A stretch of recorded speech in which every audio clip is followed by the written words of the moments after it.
मैं नंदीग्राम का हिंदू के लिए काम करूंगा। सबक सिखाना चाहिए। क्या सियासत इंसानियत से बड़ी हो सकती है?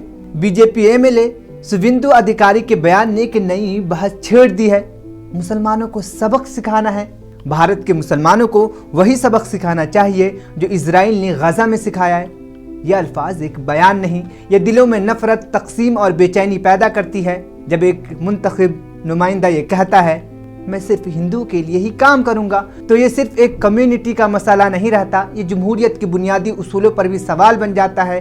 गाजा की मिसाल देना, जहां हजारों लोग मुतासिर हुए, उस दर्द को सबक कहना इंसानी तकलीफ को कमतर करने के मुतरादिफ है।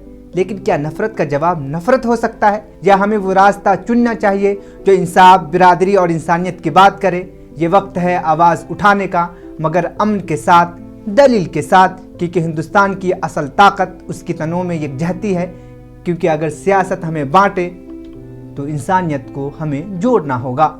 जैसे इजराइल सिखाया गाजा में, उस तरीके से हमारी भारत की 100 करोड़ हिंदू, देश का हिंदू हित में चल रहा है। सरकार सबक सिखाना चाहिए। नंदीग्राम का हिंदू जनता फिर मुझे जिताया। वहाँ मुसलमान वोट पूरा के पूरा टीएमसी को मिला। ये लोग बहुत कट्टरवादी, इसलिए मेरा मार्क ठीक है। मैं नंदीग्राम का हिंदू के लिए काम करूंगा।